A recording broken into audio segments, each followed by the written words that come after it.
What's up, everybody? Welcome to episode 11 of the Hoops and Hangouts podcast. It is your host, Coop, and I'm here with, again, you already know my brothers over there, Mike. How you doing today, bro? I'm doing good.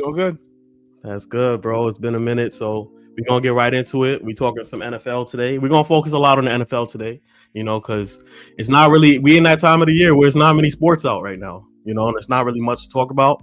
But one thing we can say is NFL preseason, one of my favorite times of the year. We got the end of the baseball season, so we're just going to get into it. So with that being said, we're going to start with the new segment that we started last episode, just what's on your mind, because it's been a minute since we saw each other, got on here. So, Mike, just what's on your mind right now, whatever's going on in the sports world, just what's on the top of your head right now? Oh, what's on my mind? I guess because recency bias, and this depends on this episode. It's what will Shedeur Sanders' rookie season look like? Will Shedeur get a chance to play? Or is he going to move up the depth chart, and instead of being the fourth string quarterback, be the third string quarterback? Or will he be the second string quarterback? What is Cleveland Browns' plan? Are they going to actually give him a fair shot? Or are they going to continue this narrative that he's a fifth-round draft pick for a reason and he's not good enough to play quarterback? Because that first preseason game, he looked like every capability. Yeah, I know. Everybody loves moving the goalposts for him, saying, well, he didn't play with the complete starters. He didn't do this, do that. But that guy has played well everything he has done. He's continued to play well. So I'm curious to see what his future is going to look like for the Cleveland Browns. Yeah, for sure, bro. I agree 100%, man. Like that was definitely going to be at the top of my mind as well. I was going to speak about Shedeur Sanders. And his first game, he played really well. We got to see a lot of the flashes that we want to see from a quarterback. He's been a guy who's been through a lot, I would say, in recent years. Just dealing with, or in recent months, just dealing with the draft, falling in the draft, and just having, that prank call happen to him during the draft. Even the owner coming out speaking and talking about how like that wasn't his selection, so I think he's had a lot to endure. And despite that, he's kept a really good head on his shoulders.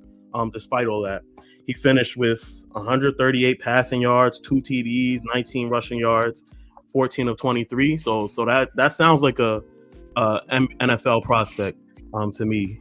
So despite all the things that has happened to him, the fact that he's kept his head. He had that little hiccup with the I forgot what was it, like a DEI or something like that. He got a speeding ticket. Oh, that's nothing. That was a speeding ticket. So, he had that little hiccup, but despite all that, he's still showing up and showing out, and he's been professional up until this point. That's all I could really say. Up until this point, you feel me? So, yeah, man. How do you think he's gonna do this year? Do you think he eventually makes it up the depth chart? I think Cleveland has no choice but to bring him up the depth chart. He got Joe Flacco, who is 40, and Joe Flacco's a statue. So Joe Flacco is just the stopgate of just like, I guess, helping the rookie get comfortable. Kenny Pickett, you traded for Kenny Pickett, but if he's hurt and he's not getting reps, then do you cut him? Because it's going to be impossible to keep 4 quarterbacks. Dylan Gabriel, they drafted in the 3rd round, but Dylan Gabriel's 5'9", and he can't see over the offensive line. He should never have been drafted before Shedeur. So, and Shedeur looked good his first preseason game. If he looks good his second preseason game, then like, what are we really doing at that point? Yeah. So, sure. I think he'll move up. I can see Shedeur, depending on where Cleveland is in their record and the noise that they're going to be getting, the pressure. I can see Shedeur starting by week 8.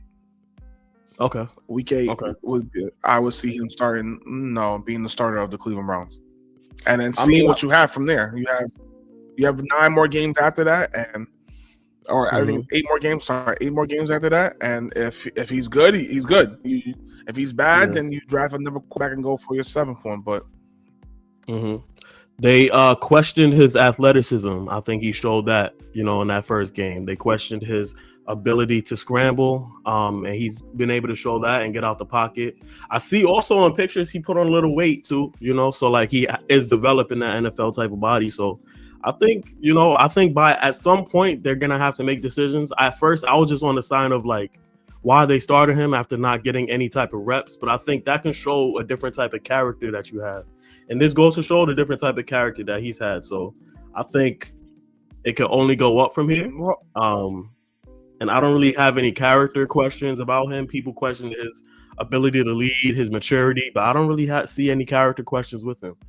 So I really do hope. I mean, it just all depends. It all depends on, like, I'm just looking at this, like, quarterbacks and what people want as a quarterback. People are so-called want like a dual threat quarterback nowadays. That literally 10 years ago, that would have been like not good. You didn't want a dual threat quarterback. You wanted a pure passer quarterback.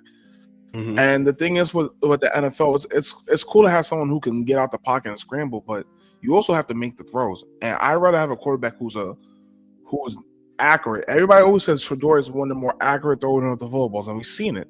Some of the throws he made that last game on Friday was incredible throws. You know, scrambling off to his right, throwing off his back foot. He might have tossed it a little bit far, but it was a hell of a catch by the wide receiver. But the placement of that ball to float over, incredible. Coming out of the pocket, the hike, he moves to his left. He squares his shoulder so he can make a throw where he can go over the linebacker, over the corner, and into the wide receiver's hand. He's an accurate quarterback. So, if anything, you want a quarterback who's accurate compared to being fast. Like, yeah, you want a quarterback who can get out the pocket. But if you could just – Eli got out the pocket. Tom Brady found ways to get out the pocket occasionally. Peyton Manning did. Like, even like Dak Prescott is not the most mobile quarterback, but he's good enough. So they be acting like athleticism is like the end all be all with the quarterback. Like that has always been like the typical prototype. Yes, we have made this shift to a little bit more of an athletic quarterback. A lot of the quarterbacks you're seeing now, but like stop acting like you can't be super effective being that type of quarterback. We already seen Tom Brady wasn't a scrambler. He wasn't the type of player that was super athletic, getting out the pocket, making throws down. And he has Tom Brady in his side too. You know, he's a mentor of his. So to just question that in the first place it just sounded fishy, you know, even before like going through the draft, you know. I still feel like he should have been a first round pick. People were kind of questioning a few things, like as far as, like I said, his maturity and things, but I think it's people are kind of like, you know, putting their foot in their mouth now, especially the Browns, bro, because the Browns are bleeding. They hurting, right? They haven't had every team's putting their foot in their mouth. Like you said, the Browns haven't had a quarterback. They had Baker. They kicked Baker out to the curve for Deshaun Watson, who was coming off from a scandal. So like, and he was already injured, and he was coming off a scandal.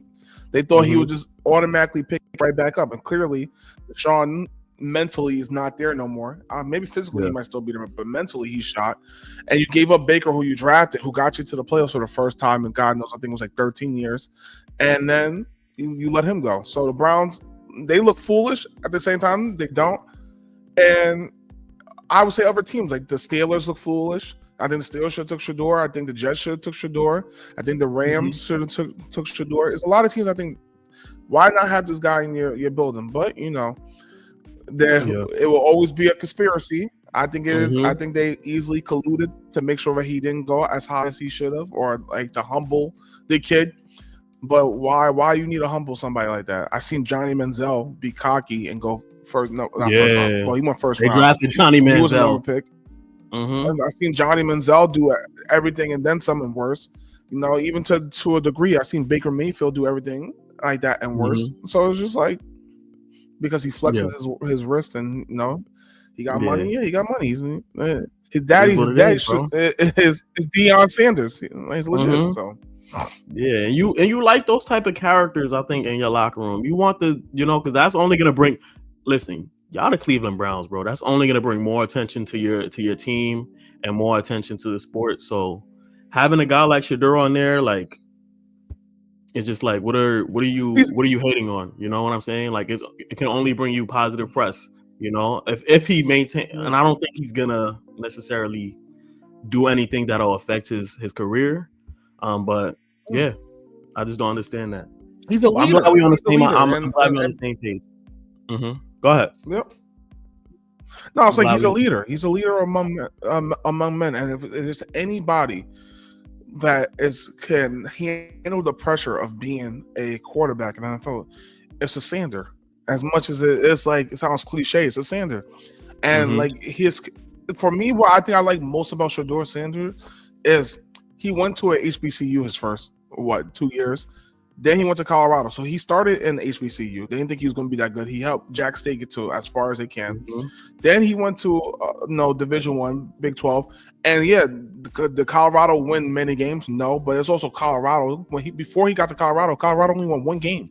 He gets to Colorado, now they made a bowl game, right? And they helped turn the program around. So it just shows he consistently improved everywhere he has went. He's done it from the small stage to the big stage. And I'd rather have a quarterback like that who is constantly improving than getting this cliche quarterback who plays for the SEC or whatever.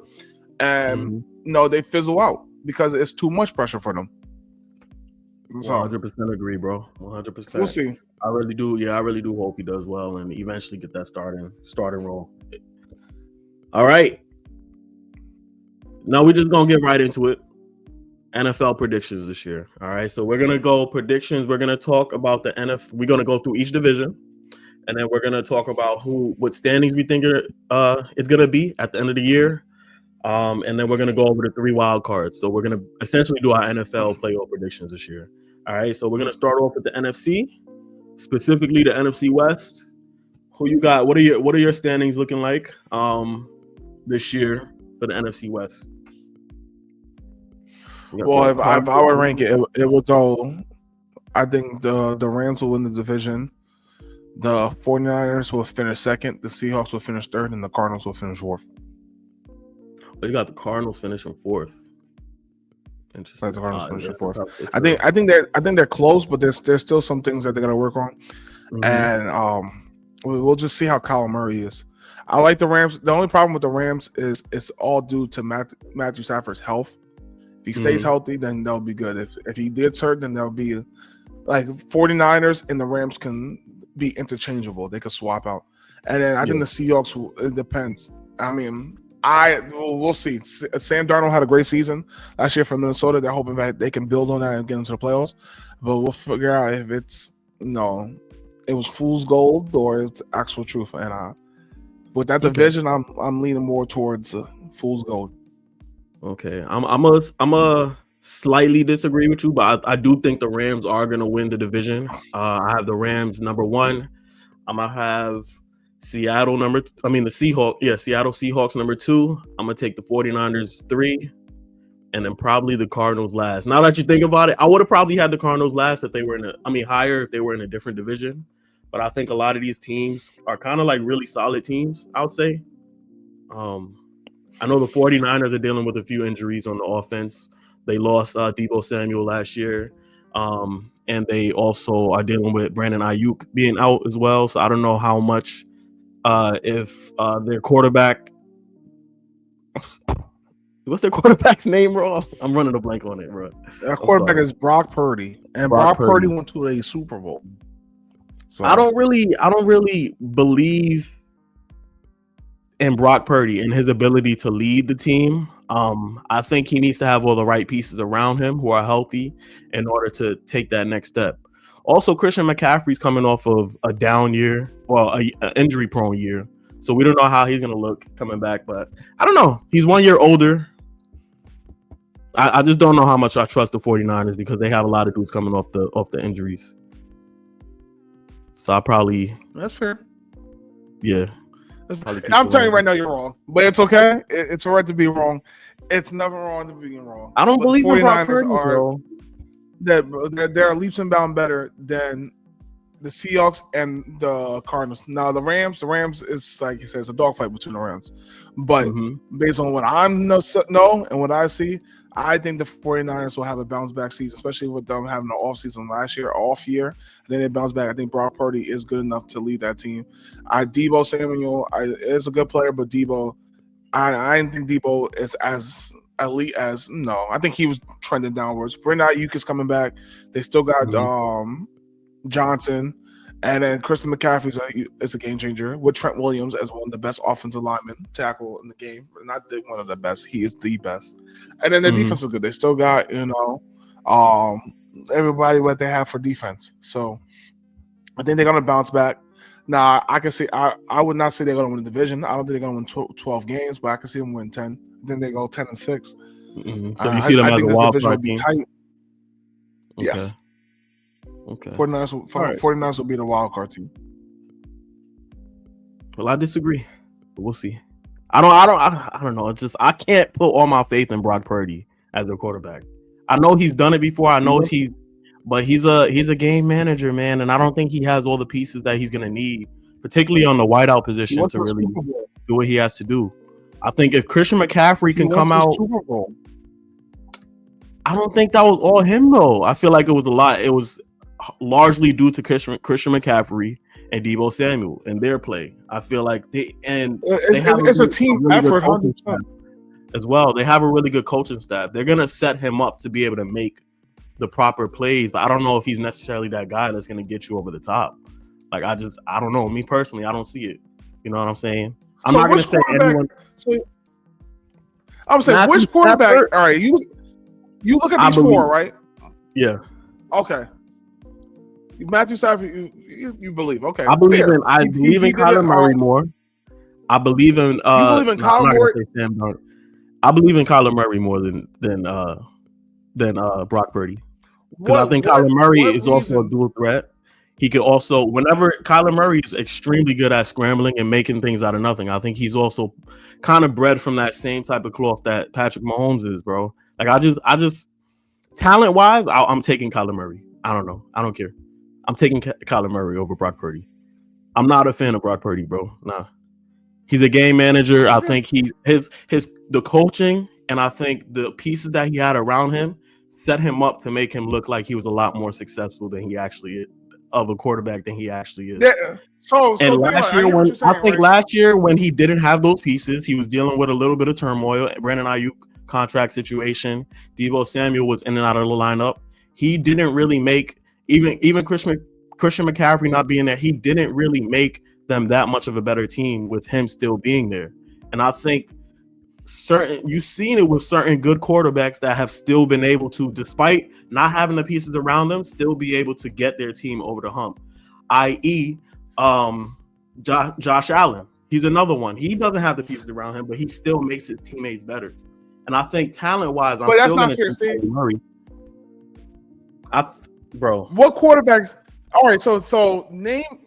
It's only 4 quarterbacks. I know you could probably name in your mind that can win despite what's around them, right? Josh Allen, like you said, Patrick Mahomes, Lamar Jackson,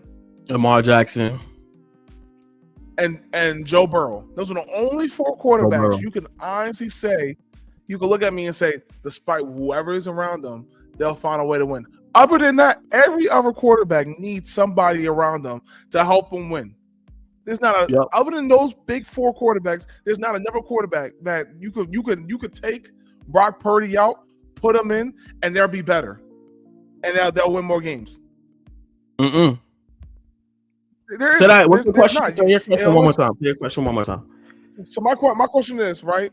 Other than the 4 quarterbacks I said, Patrick Mahomes, Josh Allen, Joe Burrow, Lamar Jackson. What quarterback in the NFL can you take Brock Purdy out, put that quarterback in, and they'll be a better team? I think Baker Mayfield, bro. I think Baker Mayfield can do a lot better with his pieces. I'm taking Matthew Stafford. Matthew Stafford, I believe, can do better. I'm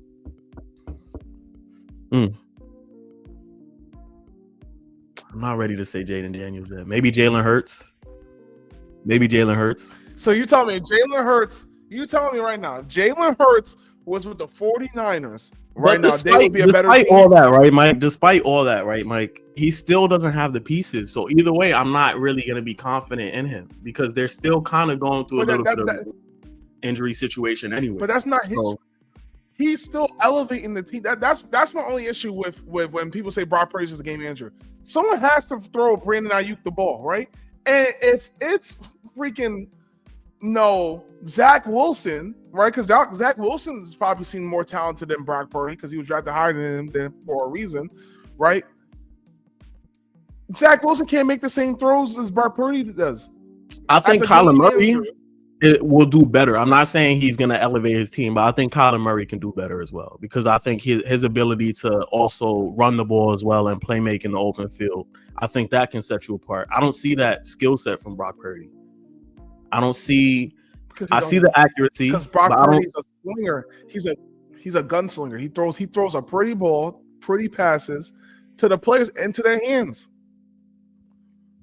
We'll have to see, bro. But that's right. Let's go to the next. Let's go to the next division. Good talk. All right, we're gonna do NFC South. What are your predictions on this? It's a boring division to me. I don't know. Well, it's gonna be between the Buccaneers. The Buccaneers I think is gonna win the division. I think the Saints will be last. The Panthers will actually improve. They'll make it a little bit interesting. I think the Panthers will be better this year compared to last year. So if I had a ranking, I'll go Buccaneers. I want to say Falcons, but I'm gonna say Buccaneers, Panthers, Falcons, Saints. I think the Panthers, and I think that division has a low total of wins. I think the Buccaneers get to 10 or maybe 9. And win the division, but I don't think that's the division where I think 3 of the 4 teams only win 7 games at best. Do you consider Mike Evans a top 10 receiver in the league? Like, do you see him going for over 1,000 yards again this year? Because I know he's been fairly consistent about. Is he? My question about Mike Evans: is he a future Hall of Famer? Do you see that for him? Yeah. Mike Evans should make the Hall of Fame. He won a Super Bowl. He has 8 or 9 seasons in a row scored catching over 1,000 yards. I think he's a Hall of Famer. I think he'll get there because it's a passing league, so it's not incredibly hard to get to 1,000 yards. I'm saying if you consistently have games of 70 yards and more for 16 games, that should be over 1,000 or right there. So I think he will get to 1,000. The Buccaneers, they got Chris Godwin coming back from injury. He'll be good. They have this rookie from Ohio State, and Emeka Ibuka is generating a lot of waves. So he will be a high person on there. And then just looking at it, like I said, I think the Buccaneers with Baker Mayfield, Todd Bowles, I think they know how to win. I think they're a good team. And that's the only team I really believe in. The Falcons, they have Michael Penix coming. He's a rookie. He's a second-year player, so we'll see what type of jump and leap he takes. They have Drake London. I like Drake London, Bijan Robinson. Like the Falcons have the potential to be good. They have a lot of potentially out of all those 4 teams. I would say the Falcons have the potential to make a huge jump. It just all depends on the quarterback play and how things really flow with their team. Yeah, I'll probably agree with you. I'll say the Buccaneers and then the Falcons are probably the second best team, but they just got to prove it. They got to put it all together. They have the wideout Drake London, Bijan Robinson, and Kirk Cousins, who's still there, who's a solid quarterback. We find every 2 years Kirk Cousins is able to get his team over the top and make the playoffs, but I just don't know if I see them winning enough games to get winning more games than the Buccaneers, as well as winning enough games to make the wild card. I think there's too many other really solid teams in the NFC. So I don't know. So I agree with you. Yeah. I agree with you 100%. All right, next up. NFC North, Bears, Lions, Packers, Vikings. Well, this one's interesting because this division on paper should be a dogfight. Because all 4 teams have the highest potential to honestly make the playoffs. Now, I don't know if all 4 of them have the potential to win the Super Bowl. Excuse me, but I think in terms of quality and competition, in paper it should be the most competitive. But I think the Vikings last year, they won a lot of 1-score games, which overinflated their record, in my opinion. It's hard to repeat that of winning 1-score games and then doing it again the next year. I think they'll lose more games. They have JJ McCartney really trying to push through and learn his way. For number 1, I would say it'll be the Detroit Lions. I think the Detroit Lions is the most standard of the teams over there. They had the veteran quarterback. I think they had the most control that I like. Obviously, Jahmyr Gibbs is a running back. I think Jahmyr Gibbs will be in the running for Offensive Player of the Year, to be quite honest. Amon St. Brown's a great wide receiver. So I'm going Lions. And Aiden Hutchinson's coming back at the end, so they have it. So Lions will be the first in the division. I will say it's second. Second, I'm going to say the Bears. I think the Bears will make the jump, but I think every so often you get a first-year head coach, elevate a team to past what they should have been. I think the Bears will be that team this year. So I think Lions, Bears, Packers, I think Vikings will be last. Do you see a playoff appearance for the Bears? I'm gonna get mine first, and I'm gonna ask you that. So I'm gonna go Lions. It's a toss-up between the Bears and the Packers for me. Vikings last. I'm gonna probably just go Packers just because of the experience that they have there. Caleb Williams. I don't know, man. I'm still kind of iffy on Caleb Williams. I think he's a talented player. I just don't know if this year is going to necessarily be the year for that. So I agree. Would you think Caleb Williams would be good if he was just a game manager right now instead of just worrying about his offensive ability? I think it's more just like about the Bears O line.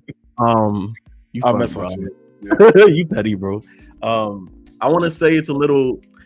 I'm just not. I gotta see what the Bears O line looks like and what their offense looks like first before I just make these bold predictions. I actually haven't seen too much film on Caleb Williams yet, but yeah, I just know that O line because I know he got sacked a lot last year, and they really need to protect him.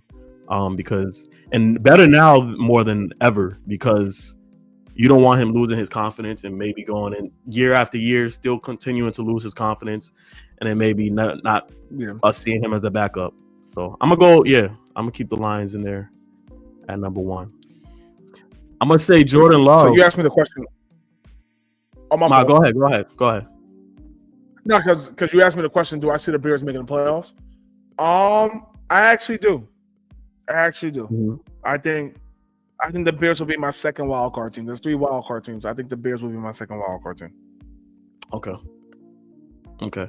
Well, how do you think the Packers are going to do? I know Jordan Love. I think he's also someone that has shown certain things. It's just consistency with him. Another game manager as well. In my opinion,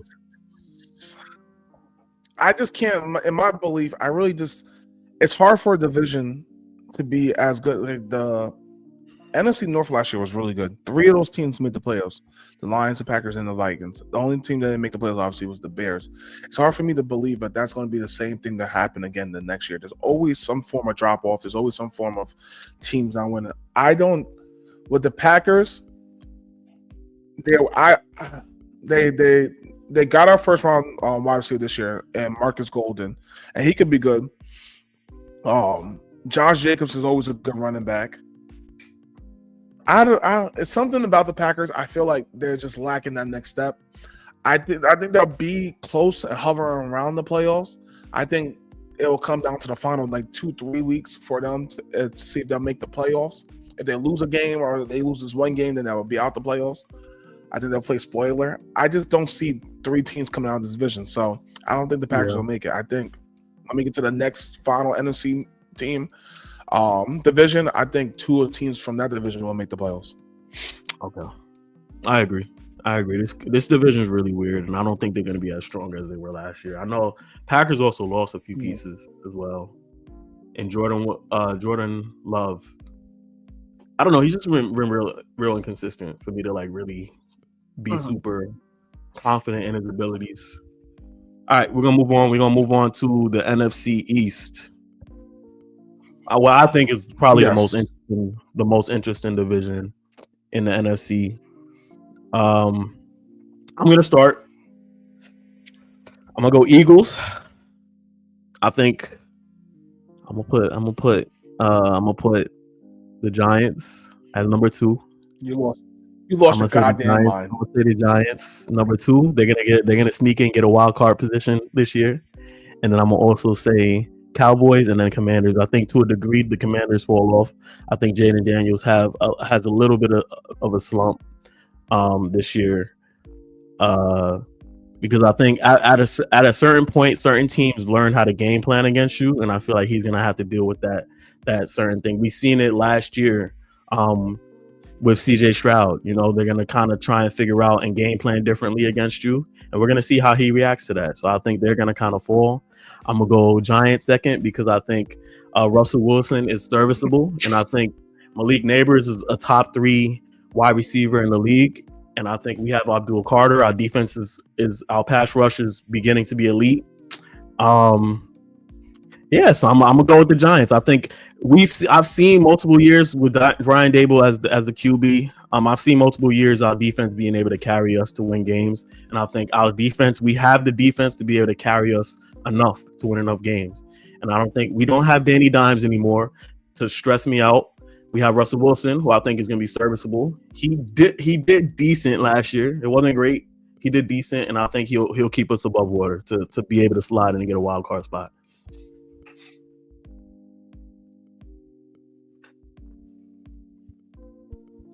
Okay.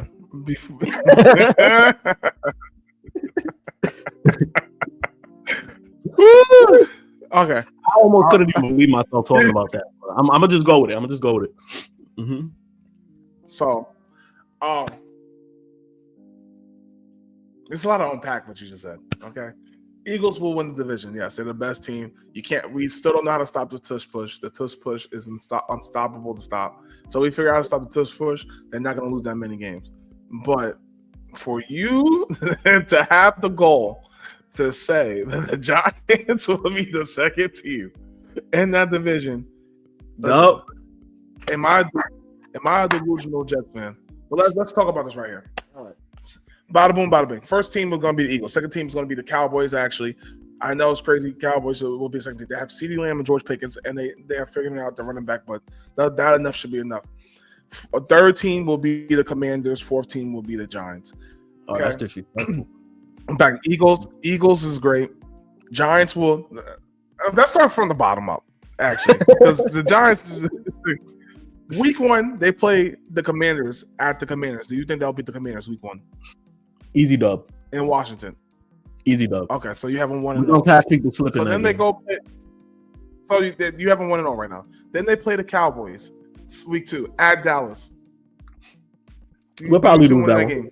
We'll probably lose that one. Okay, so they're 1-1. We don't play well in Dallas. Week 3, they play. They're 1-1. Week 3, they play the Chiefs. You see them beating the Chiefs week 3. God damn. So you hear that start? That's a potential 0-3 start right off the rip. Damn. Right, but they so they lose to the Chiefs. Okay, 1-2. Then they play the Chargers. Right? I don't know how you feel about the Chargers. You might like the Chargers. They play the Chargers week 4. We're gonna beat the Chargers. Okay, so you're saying they're gonna be 2-2. All right, I'll give you the Saints. I don't think the Saints are gonna be that good. So at this point, they're 3-2. This is a dream scenario, which I do not see them getting, but sure. I think we're gonna play the Eagles week 6. That game 1 against the Commanders. We're gonna catch people slipping with that. I'm telling you. Our so pass rush is gonna get to Jaden McDaniels. They're 3-2 go into week 6 against the Eagles. They're gonna lose to the Eagles. That's 3-3. Yeah, we're gonna lose to the Eagles. Then they play the Broncos in Denver. Remember that mile high air? I think you went to Colorado, so you know about that air.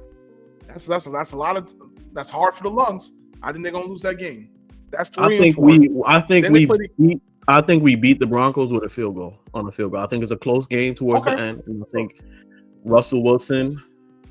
No, I'm gonna think the Broncos get the ball at the end of the game and they miss the field goal to tie it. Okay, so I'll give you that. 4-3. Then they play the Eagles again at Philly. That's a loss. That's 4-4. Then they play the 49ers.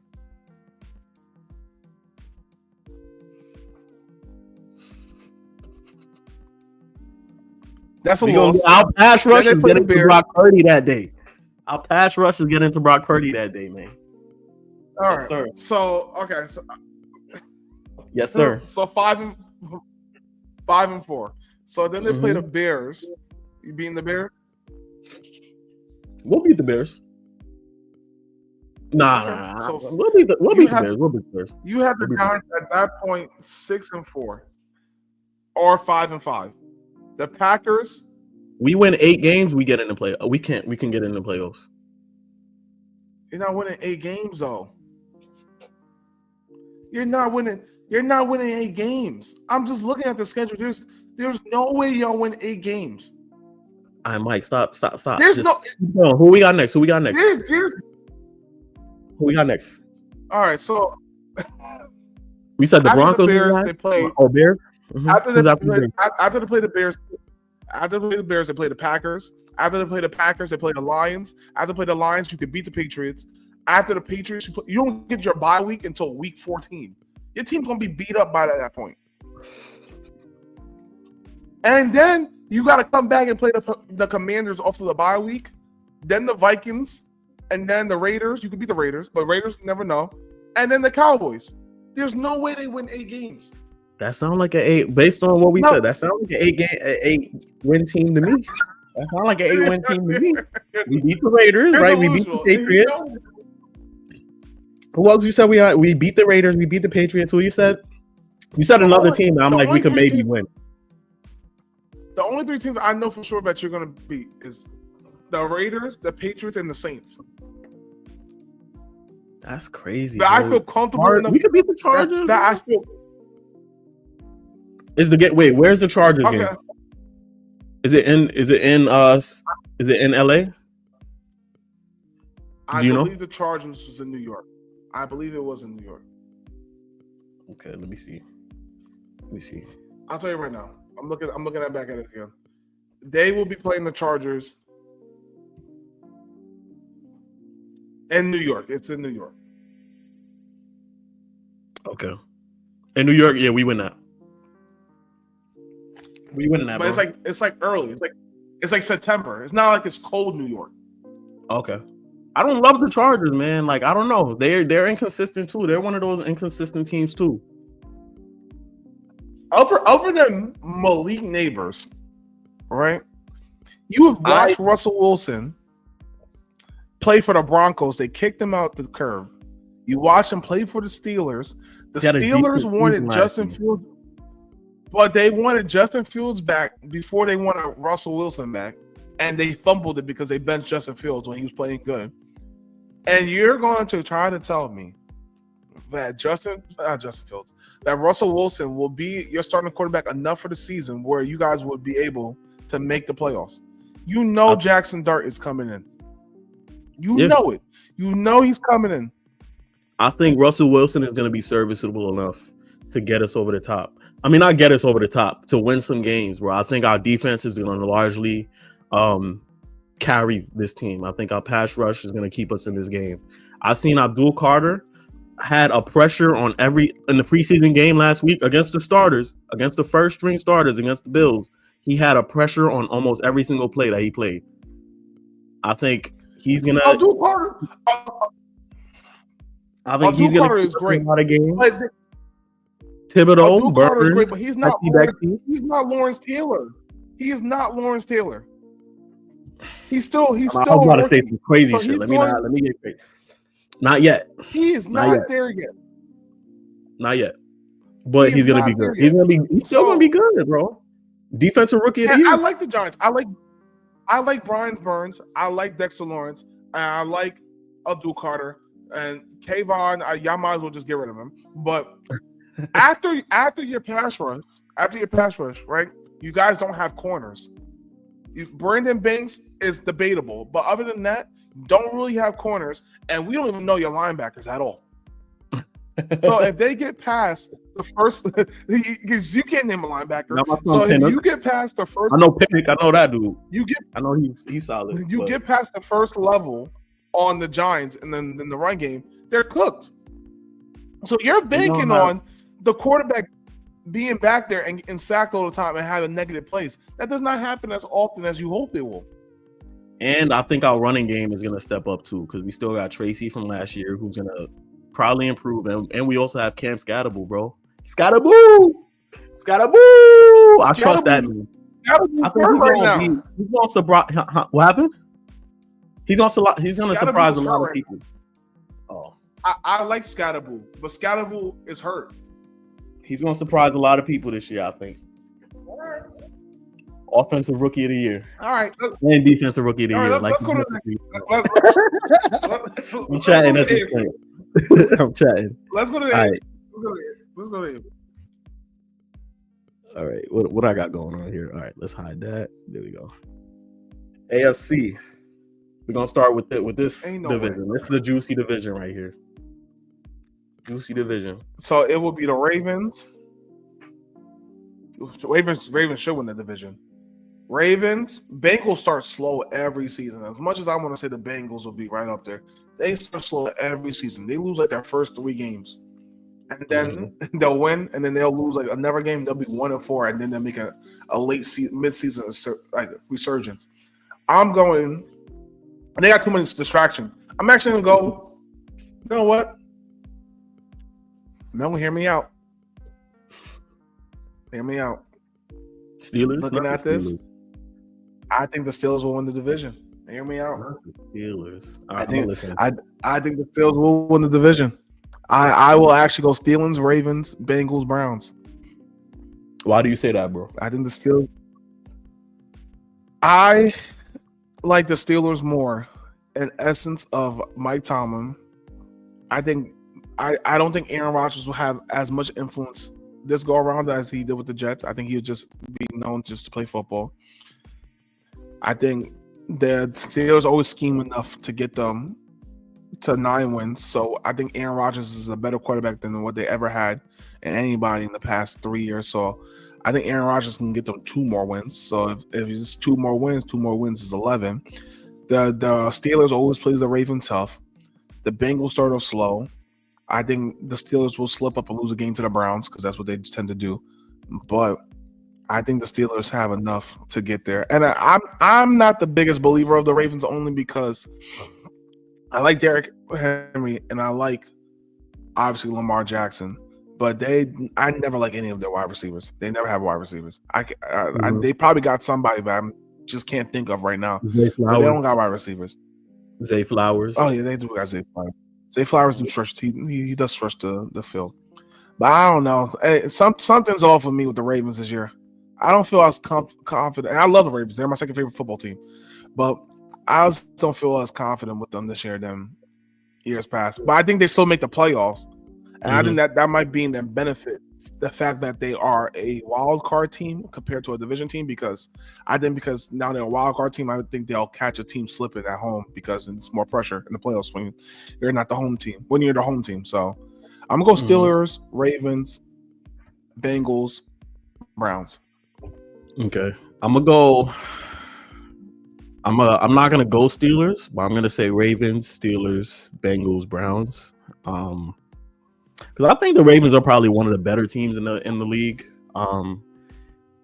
They got Derrick Henry, obviously Lamar Jackson, and I think at some point, like, they're gonna do what they do during the regular season. But I think at some point you just got to get over the hump. I think it's inevitable for you to get over the hump at some point. But I don't know. I'm not gonna even say that. I don't know, man. Aaron Rodgers just got to prove it because I'm not really super high on him. He ended the season really well last year, but I'm just not really high on him yet, to be honest. I'm not ready to. I mean, it's Aaron, but it's Mike Tomlin. I think because Mike Tomlin is the actual leader of this team and not Aaron, I think Aaron will play a lot better. Aaron's just, if they come close to you, fall. And we've seen this with old quarterbacks. I've seen this with Peyton Manning when he was on his tail end of his twilight career, and they won the Super Bowl. So I don't know. I'm leaning toward that. Steelers defense is still really good too. So yeah, I'm not gonna argue. PJ Watt, Cam Hayward, like they those old folks, they be balling. They ball straight up. All right, we're gonna move on. AFC South: Texans, Titans, Jaguars, Colts. I'm gonna go first. This time. Let me go first this time. I'm gonna go probably Jaguars, Texans. I'm gonna just say Jaguars for the safety. Jaguars, Texans, Colts, Titans. Trevor Lawrence. You really feel serious about the Jaguars?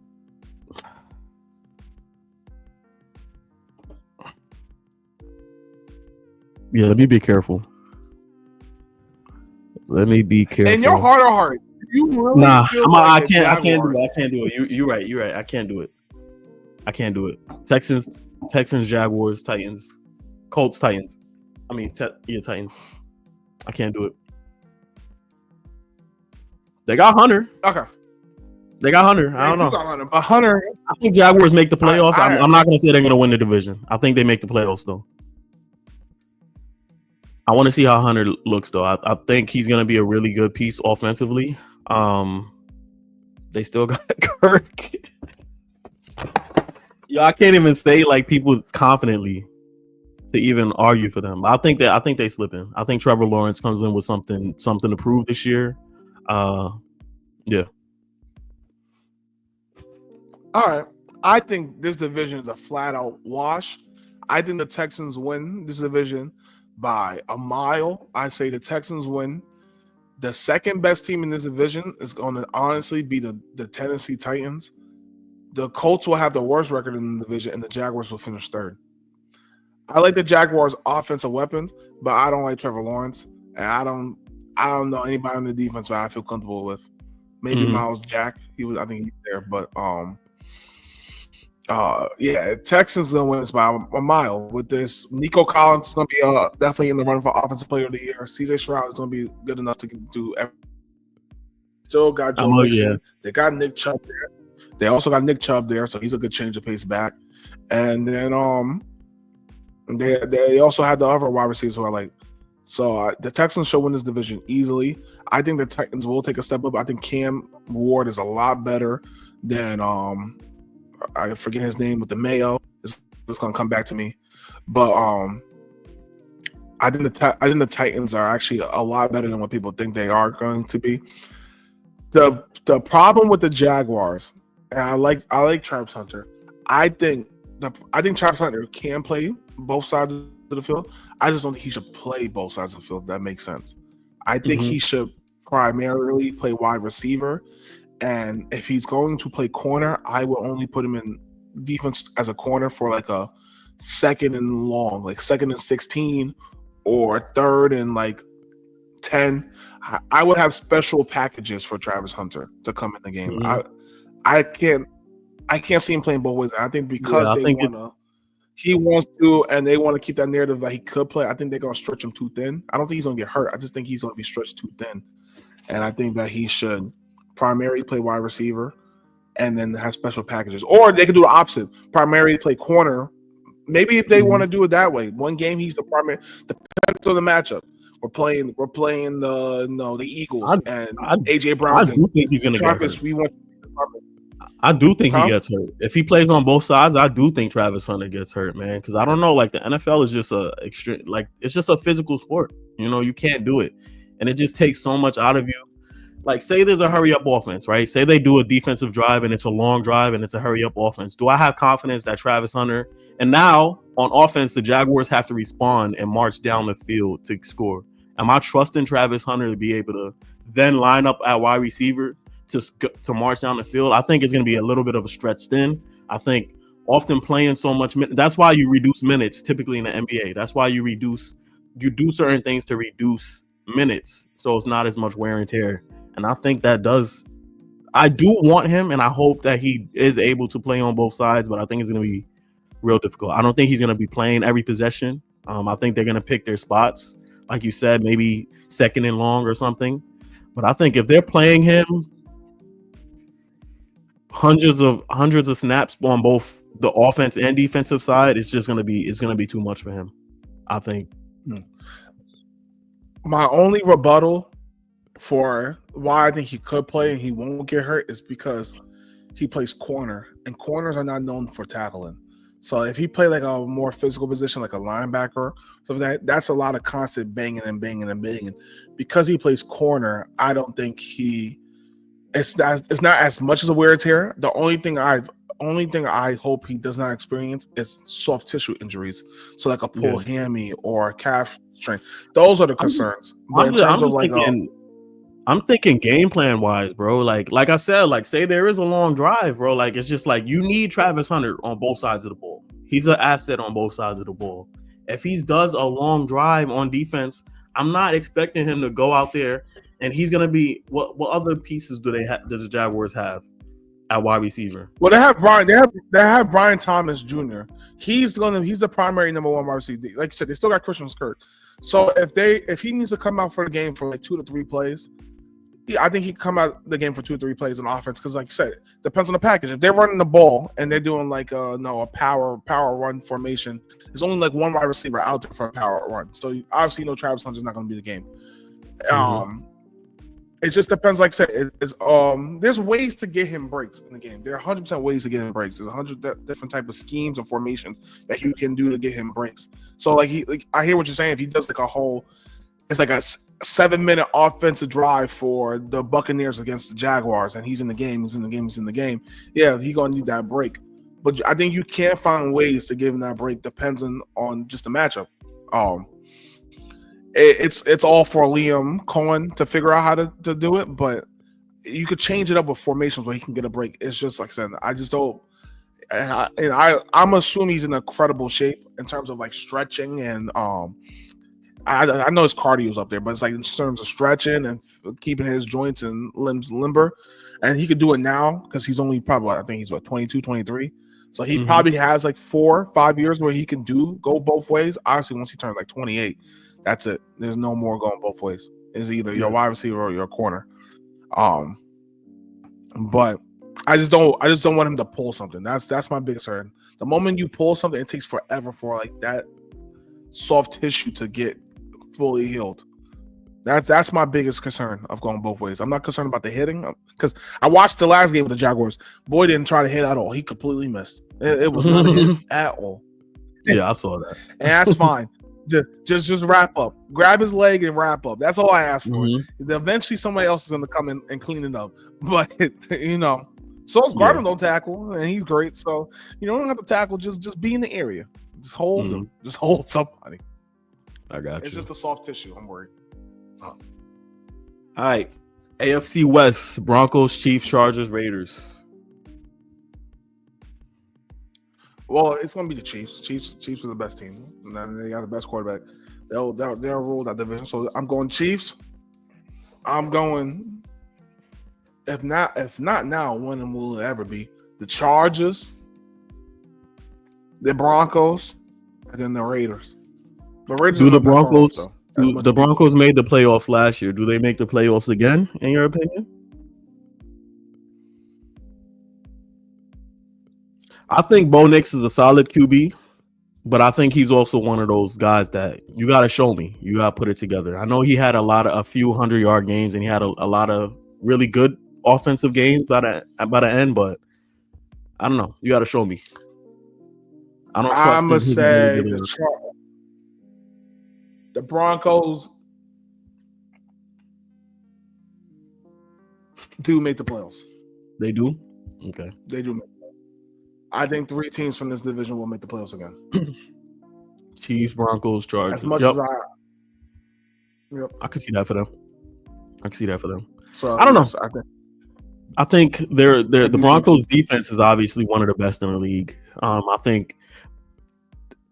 So you think the Broncos defense can maybe carry them to the playoffs, but the Giants defense can't? I know they got the best corner in the league. I know they got Patrick Surtain, but the Broncos. But the reason why, they can because the Broncos proved it. And the Broncos are all around. But why can't the Giants? Because the Giants have Russell. Because the Giants have Russell Wilson as their quarterback. They also don't have a confirmed running back, and they have one wide receiver in Malik Neighbors. Bo Nix That's all they have. That's all they have. Stop overrating these young quarterbacks so soon, man.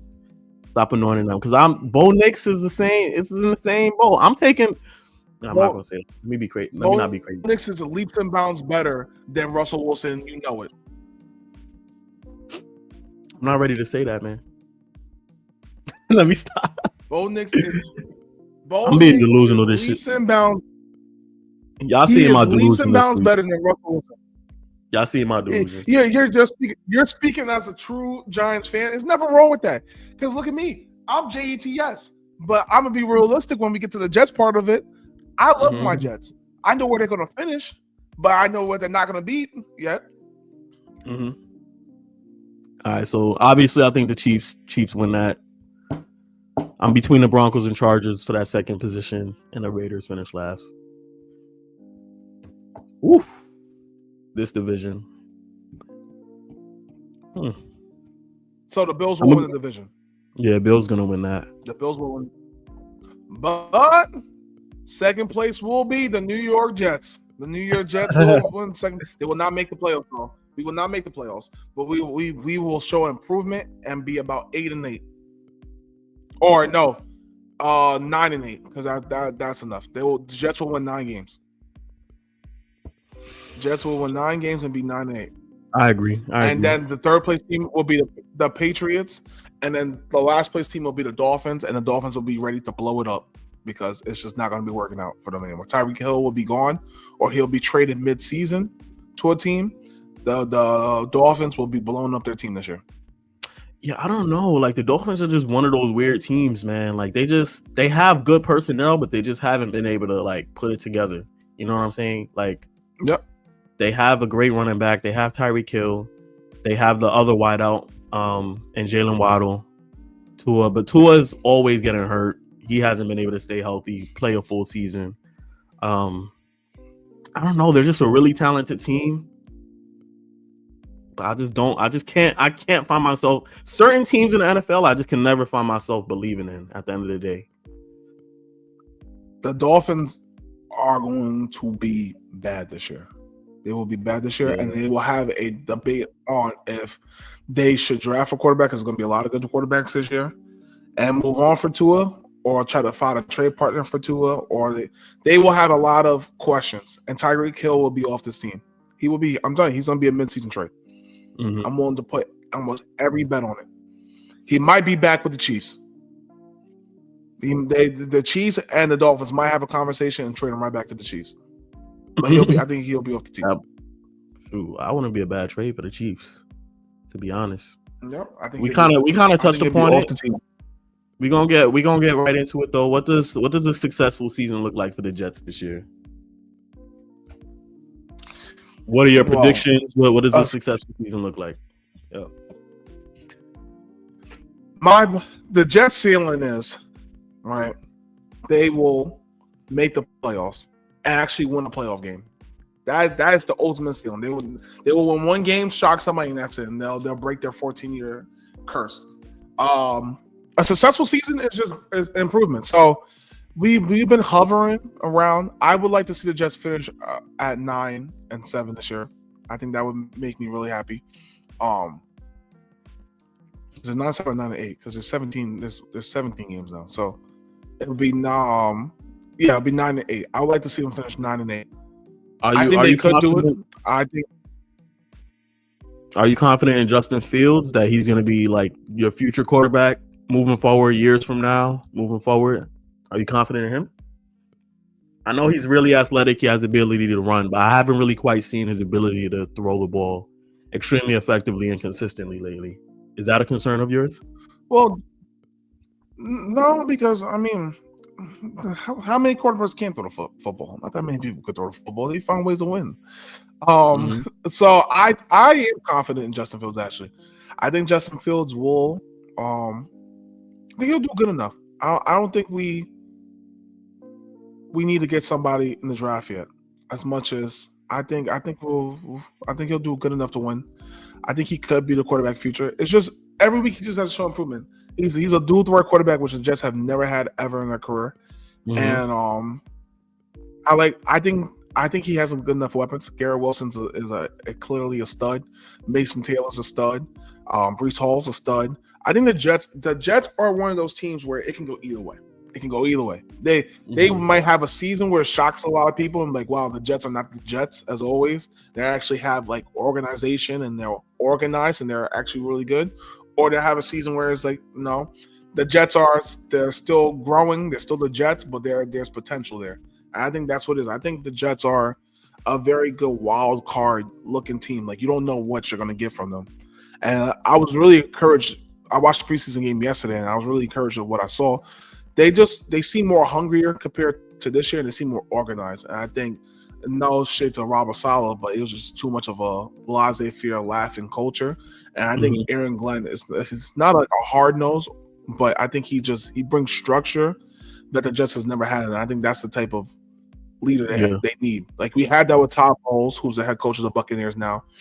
But prior to that, we had what's his name, Rex Ryan. And I love Rex Ryan, but Rex Ryan was also a jokey coach and worked for the first 2 years. But after the wheels fell off, you can see it. So, I would love to say the Jets will give the Bills a fight, and I think they will. For some reason, the Jets always beat the Bills. We beat them. We always beat them at least once. We're like the Bills' kryptonite. Patriots, for some reason they whoop our butts, but I think we'll beat the Bills once. I think we'll actually sweep the Dolphins. So you see a playoff appearance for them. I do actually like the Jets quarterback, Aaron Glenn, and I do like what he stands for so far and his leadership so far. But I'll tell you what, this is a big year for Justin Fields. I will tell you that. This is like now or never for him to prove that he could be a serviceable starting quarterback, that can win games. In the past we've seen he's always struggled throwing the ball. He's always been an extremely athletic player. He's kind of gotten off the leash a little bit last year playing with the Steelers, but they kind of dialed it back once Russell Wilson got back. But he has to prove it this year. He has to prove that he has somewhat of the ability to throw accurate balls down the field and just be an effective starting QB. So this is now or never to see if he's going to get to that next contract and actually not be a backup QB. It's now or never. But like you said, they have the pieces. What more excuses do you have after this? They have the pieces. He doesn't have anybody to look over the shoulder. And Russell Wilson all year, he has to get it done. So this is the year. They have the pieces on offense, have the pieces on defense. They have a running back. They have everything. They have the coach. This is one thing I will say is this is also feels like one of the most put together years that the Jets have going into the season. They both re-signed both their star wide receiver and star cornerback. So everything seems to be a little structured now. They have some consistency. They got to get it done now. So I want to see what the Jets do. I want to see what they do. I think they could make it, but they just have to show me. The Jets are always that team that just has to show me. You know what I'm saying? I hear you. So in your heart of hearts, right? Now I'm asking you think the Giants will have a better season than the New York Jets? Yes. We already started debating this. We already started debating this. But. You are ludicrous for you to even feel that way with the schedule the New York Giants have. You really think that all right? This might not be a top or not. Let's go position for position. Who's better, Russell Wilson or Justin Fields? I think we have better options at quarterback. I think we have multiple options. Who's better, Russell Wilson or Justin Fields? I mean, I'm not ready to Justin Fields, and you know it. All right. Yeah. I'm taking Malik Neighbors. Who's better at? I'm taking Malik Neighbors over Garrett. I think Malik Neighbors is going to be the top 3 wide receiver in the future. I think he's going to be a top 3 wide receiver in the league. Maybe this year. Garrett Wilson had a better season than Malik Neighbors. He's a better player than Malik Neighbors. It's all right. Malik was in his rookie season. Malik also missed a few games because of concussion last year, so he really didn't play as many games as he should have last year. You know who don't miss games? Garrett Wilson. Oh, it's concussion, bro. It's football. Running back wise, who has better running backs, Jets or Giants? Jets. Offensive line. I know the Giants offensive.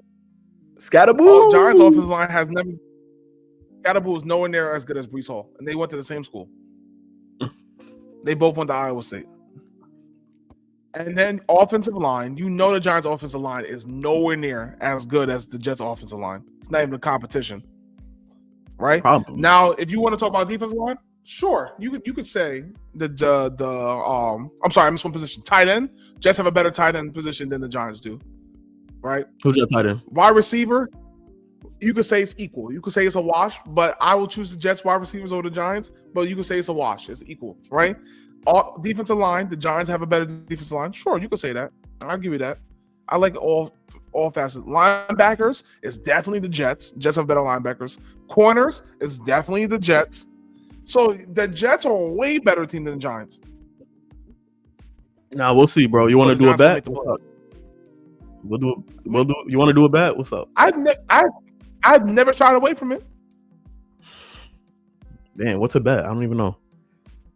Shoot. I'll bet you $50. All right, let's do it. That's care. That's calm. That's calm. We can do that. Matter of fact, no. Like Matter of fact, I'll bet you. I'll bet you that if if the Giants have a better record than the Jets, I will buy you a Cam Scatterboo jersey. Since that's your dog, I will buy you a Scatterboo jersey. I bet I'll buy you a jersey of your choice too if the Jets end up finishing better. Okay. There. What jersey you want? Garrett Wilson, Sauce Gardner, Justin Fields. I'll give you a Justin Fields jersey. All right, bet. I got you. Figure that out. Scatterboo is crazy. That's mad funny. That's mad funny. Scatterboo jersey. You be walking around with a Scatterboo jersey. All right, man. Which direction should we go in? Should we go NBA? Talk a little NBA right now. Before we don't have much time. Let's talk a little NBA right now. I'm gonna skip over some of these NFL. All right. So opening night, they reveal opening night that the Rockets will be playing the Thunder, and then the Warriors will be playing the Lakers as the late night game. So with that being said, I've been seeing a lot of jokes about how like petty the NBA is. And making KD see the ring presentation in OKC. Do you think that motivates KD to have a chip on his shoulder this year? I was like, the NBA is petty, bro. Like, why would y'all do that? That's crazy. I did not. That actually did not cross my mind until you mentioned. That's actually fucked up. And he gonna get his jersey retired in one day. We already know the narrative. I would say. That's funny. That's actually really funny. I think Thunder are gonna win that game though. I don't see them winning the losing the first game of the season on the ring ceremony. I don't think. When was the last time a team lost their first game of the season on ring ceremony? I actually gotta research that. I think I don't remember a last. The championship team always loses. I think for the most part. They always win. No, they always. I mean, they won last year. The Celtics won last year, but did the Nuggets lose? I got really. The Nuggets won. You're right. They always won. The Nuggets won. They played the Lakers. I remember. I think they always won. Yeah, you're right. I gotta look into it. I think the Thunder gonna win that game. The Warriors and Lakers. I think the Lakers are gonna win that game too. I think Skinny Luka gonna drop 50. I think the Warriors have kind of disappointed me this year, like this offseason, because they haven't really made any moves this year. So it's like, what are y'all doing? They did not.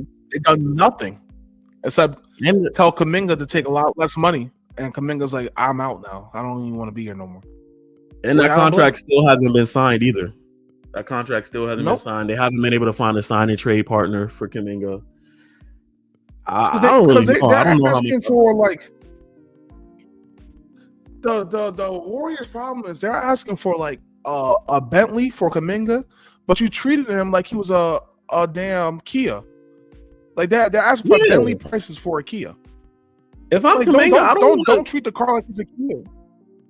Yeah, if I'm Kuminga, I don't want to play for the Warriors anymore. I want another opportunity. For what? Like I've been with your team for like 4 to 5 years. But like, what am I still here for? You guys don't put me in your game plan. I'm not an essential part of the offense. And it's like, what am I here for? Like, I need to make money. You know, I am still on my rookie contract. Yep. I need to make money, and you guys are lowballing me and not giving me not give me the opportunity to even play and show off what I have. You know, so it's like I don't blame Kuminga at all. I agree.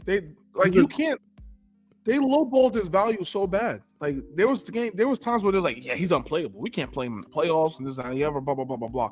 But then you want teams to give you like 2 first or 3 first round draft picks for Jonathan Kuminga because he's so young, he has all this potential. Then why the fuck did y'all not play him? Mm-hmm. Y'all was 100%. Giving that white boy center more playing time than him. Like, what are we doing? For real. How much did he average? I think he did really well during the playoffs too. Let me see. Well, when Jimmy and Curry was going and they said, all right, it's your time to shine, he balls.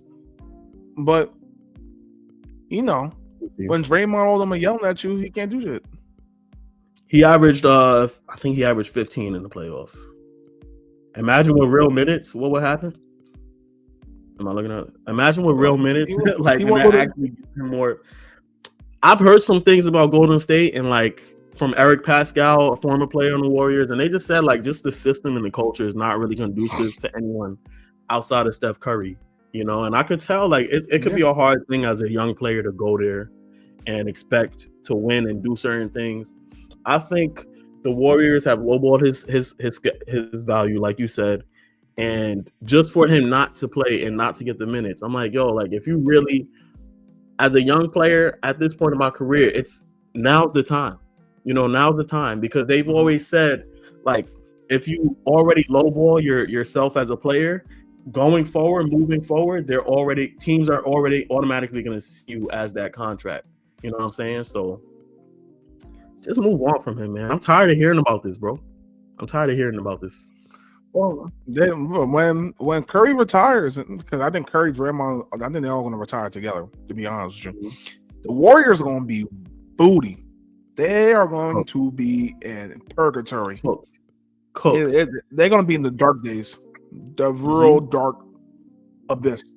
If you think about it, the Warriors, this is the only real like highlight of the Warriors too. Like they've never really been like, besides Baron Davis and Steven Jackson, like that whole group, they never really had a good team. Like they had Run DMC. They did.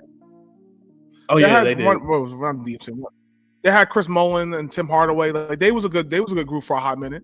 But after that, like you said, the Curry era, after the Curry era's on, plateau. They're done. Struggle. They're gonna plummet. Because think about it. Imagine if they took LaMelo over Wiseman. Like Wiseman was the more logical choice because they needed a center, but obviously he didn't pan out. If they had maybe LaMelo could have been their starting shooting guard with Steph Curry and stuff like that. At least, but then they at least had a star player who was being ready to take over for that team. They don't have nobody. Yeah, for sure. All right, you mentioned Luka. Thoughts on Luka's contract extension? And do we have a lot of faith in the Lakers this year? They just picked up Marcus Smart, another piece. They have DeAndre Ayton that they picked up. How much faith do we have in the Lakers this year? First, thoughts on contract, then your thoughts on the Lakers. It's a great contract. It's a short contract, which is good for Luka because it's going to help Luka recuperate the money that Dallas robbed him from because they didn't want to give him that supermax. So it's going to help him recuperate his money. Luka, yeah, I feel so bad for him. Someone who got shot, but no. It's gonna help recuperate his money, so he's gonna be good with that. He's looking healthier. I mean, he's been hearing all the whispers about him being fat and out of shape, but he's been putting in that work in the gym. GQ man. So hopefully maybe I'm all for him losing weight. I just hope his weight loss helps him in defense because I was cool with Luka's weight. I never thought Luka was big at all. I mean, he looked like Jokic, but I thought in terms of his weight was actually like an advantage of his. Like I feel like because he's a 6'7" point guard, right? And I feel like he's gonna have to use. I think now because he lost all that weight, he's gonna have to utilize speed. But like that has never been his game. Like his game has never been speed. His game has been very slow and meticulous and getting to a spot, posting up. I feel like he lost his. I'm not gonna say he's still 6'7" and tall at point guard, but I feel like to a degree he probably lost a little bit of his. They fat shamed him, and then like he's not gonna be able to guard up against like a Jaylen Brown or somebody. They're gonna bully him now even more. Yeah. So like you are who you are, man. If you can't play defense, you can't play. That's just not who you are, regardless of whether you lose weight or not. Like he's not gonna be a good defender as a skinny Luka or fat Luka. He's not gonna be a good defender. He's always gonna be one of those players that you have to hide on defense. You know, he does have to get better to at least make it so that Jaylen Brown doesn't cook him, at least as much. He does have to get better. We've seen that with Steph Curry. He's gotten better, at defense to a degree where you can't pick on him. But I just feel like him losing the weight is kind of like he loses the advantages that he had at first, being a big point guard, I think. I agree. What do you think this means? Do you see LeBron on the Lakers long term? Do you think he retires this year? Do you think he gets traded this year? Like, what do you think? LeBron got one more season. He's gonna wait for Bryce to come out of Arizona next year, and then he'll retire, saying like both his boys were in the league, and then he'll. Because another thing is LeBron's not gonna want to have his farewell tour to be the same as Chris Paul's farewell tour. Chris Paul's on his farewell tour, so he's gonna let Chris Paul retire, and then LeBron's gonna retire right after Chris Paul. So LeBron's gonna play one more season after this, and then he'll retire. Barring anything like obviously catastrophic or anything that will force him to retire, I think LeBron will play one more year, and then he'll go on his farewell tour. Probably maybe with the Lakers, or maybe he might just pull Tim Duncan and just not say it. He might not want it to pull attention from the team if he feels like the Lakers or somebody has a chance. If it's LeBron, like just knowing the type of person he is and the type of attention that he likes to have on himself, I think he does do a farewell tour. Just knowing LeBron and his personality, just knowing like how he is, I feel like he's gonna like that attention and like kind of want that attention. Yeah. But I don't know. We can't really speak. We're not LeBron. You have faith in Lakers this year? Do I have faith in Lakers? No. I think the Lakers be a top. I think they'll be the 6th seed. They'll be the 6th seed. I think Marcus Smart really helps them. I think because I like Marcus Smart a lot. Now you can put Marcus Smart on the primary guard ball handler, and Luka can kind of and Austin Reeves. But I don't know if I like Austin Reeves and Luka in the lineup together, because Austin Reeves is also a shaky defender too. I think Austin Reeves need to get traded. I agree. I think they can get a lot of assets for that. They can get a lot. You can't have Luka and Austin Reeves on the same team. 20-point per game scorer. He's another one. Like the Lakers would be. Go ahead. They would be good if they had for their team. If they had Mikal Bridges, I think the Lakers would be good. I think if Mikal was Austin Reeves, I think they would be. I would give him a shot. I think. Would you want Austin Reeves? Mikal can guard. No, hell no. I would never trade Mikal for Austin Reeves. But I'm just saying that's the type of player they need. They need like a Mikal Bridges in spite of Austin Reeves, because then you at least have a defender that can take the place for Luka, and it will help LeBron out also, because LeBron ain't defending no more. LeBron's 41. He ain't moving. He not defending like that. Yeah, I just think they got too many. I don't know. Like, I like the Lakers on paper. I think they just got a lot of people. Like, they got Marcus Smart, helps their defense a lot to guard the primary ball handler, but they just got a lot of players that have questionable defense. They lost Finney Smith, right? Ayton, he's made it to the finals with the Suns, and I think he's a really good young player. People talk about his motor. I think it's a little overrated, I think he gets a little bit overly criticized, I think, to a degree with DeAndre Ayton. But I don't know, man. I forgot Ayton. I did forget Ayton's on the team. No, I'll take my back. I think they'll be top 5 seed. I forgot Ayton's on the team. I think Ayton can do enough for them. I really do. I agree. I forgot all about Ayton. But once it gets down to the playoffs and like having to get stops on defense, they got Marcus Smart. I don't know who else they have outside of that. Like, I'm not trusting Austin Reeves. Like you said, LeBron's older. He doesn't play as much defense. Do we trust Ayton over Jokic? Like, do we trust him over Jokic? Like, to be able to hold down Jokic? Say they have a matchup against Denver in the playoffs. Yeah, say they have a matchup against Denver in the playoffs. They're cooked. They're done. Say they have a matchup against Minnesota in the playoffs. They're cooked. They play a lot of these teams that have a lot of big. They can take Minnesota. The only team the Lakers cannot play in the playoffs is going to be the Denver Nuggets. Everybody else, I think they can take them. They just cannot play the Denver Nuggets. Who guards Gobert? Nah, because they'll probably. Gobert guards. He guards himself. Gobert guards himself. But tell me now, Gobert was cooking against the Lakers last year in the playoffs, bro. He did 100%. He got a lot of rebounds against them, but Ayton's there. They didn't have a big man. Like they was using Jackson Hayes. Let's be honest. That's true, but certain teams in the West have two big lineups, right? Minnesota's one of those teams. They're gonna have Julius Randle. If Ayton's guarding Gobert, who's gonna guard Julius Randle? Like I just don't see anybody. They still got Jared Vanderbilt, I believe. They still got Vanderbilt, I believe, and I think they still got Rui, and they got Rui Hachimura. They still got Rui. So you're right. Good point. I think the Lakers can be. I think they match up well. The Lakers struggle against Dallas. All those struggle. Well, Dallas, they might. Because Dallas also has two bigs. They have Derek Lively. They have Gafford. If they start either one, they're gonna have AD. Like they're a two big lineup. I think in paper they struggle against Dallas, but I think when it comes to playing the game, I think Dallas struggles against the Lakers because it's that Luka trade, and I think some of those boys are not going to arise to the occasion, but they need to do. You also hate Dallas. You don't like you've always hated on them. No, I don't hate Dallas. I like Dallas. Dirk Nowitzki's like my third favorite player of all time. I this like Dallas team. I just don't like the Dallas team. Just say it. You hate this Dallas team. I 100% hate this Dallas team. It makes no sense to me. This Nico trade, the Nico decisions don't make any sense. And I just think they're wasting Cooper Flag. I think they're gonna waste Cooper Flag.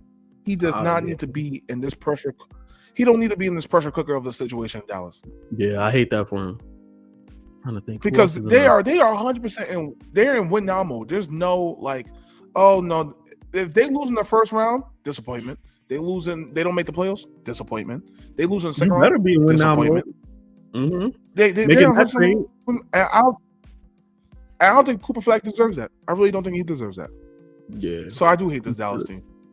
Yeah. I do think the Lakers match up. Yeah. I think the Lakers match up well against the Warriors. The Lakers match up a little better maybe against Houston. I don't know. How do you think they match up against Houston?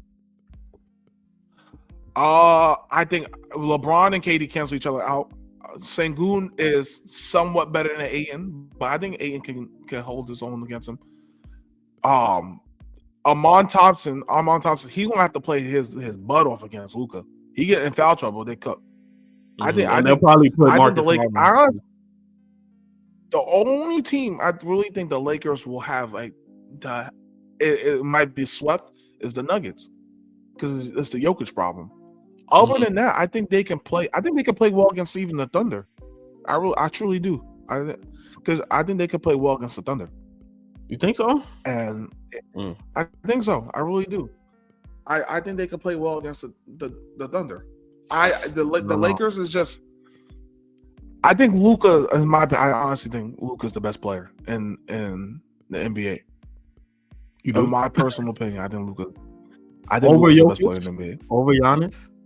I think when Luka is on, there's some things that Luka does, and I'm just like, this dude's too goddamn good. Nah, he's too goddamn good. He's a special player.